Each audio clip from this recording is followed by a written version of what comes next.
In Vietnam, religion didn't seem to play a major part in people's everyday lives. But crossing into Cambodia, it seems to be a different story. Cambodia appears very, very, very Buddhist. There are signs absolutely everywhere. And I've come here to Cambodia's capital, Phnom Penh, and I want to find out what makes the Khmer people tick.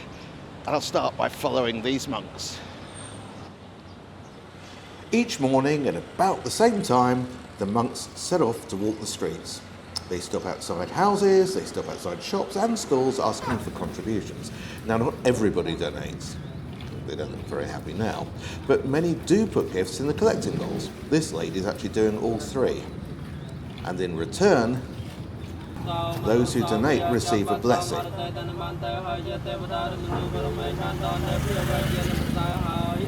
Now, almost every house in Cambodia has one of these. They're called spirit houses. You place them outside your home, they're brightly coloured, so the spirits will live in the spirit house, and they won't come into your home to spook you. But the cost is the equivalent of an entire year's salary in Cambodia. Now, these guys seem pretty happy. In Phnom Penh, the tuk-tuk is king, but I'm going to stick with my feet to search out some local markets. First, I've stumbled across motorcycle parts and motorcycle engines. And next door, well, what would you think? Rice, grains and peanuts. And on to homewares. Next to children's clothes. Then more fashion, and lots of it. And an absolute mountain of shoes. You know, you can even get a pedicure. And personally, I've got some pretty strange looks from local kids.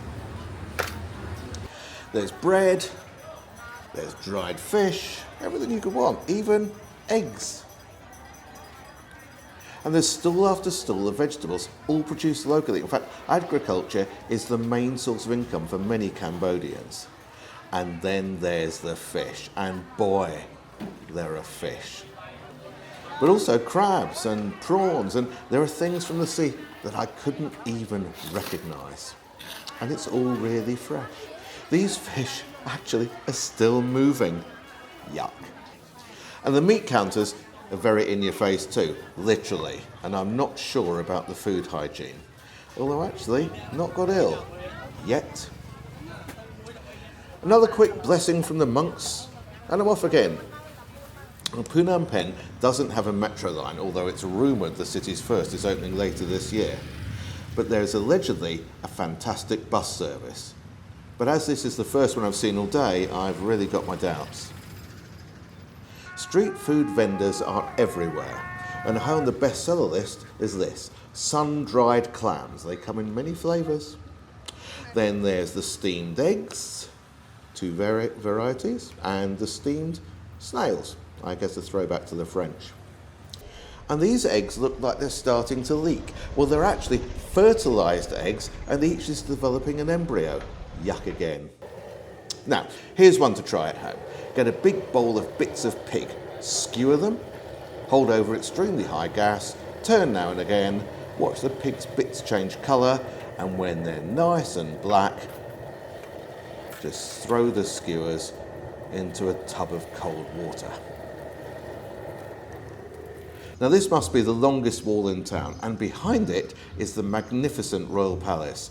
But what's remarkable is I seem to be the only visitor. There's nobody anywhere, and it's Saturday, peak viewing time. Maybe the king is in residence. Now, this looks fun. It's a bit like volleyball, but you can use any part of your body except for your arms.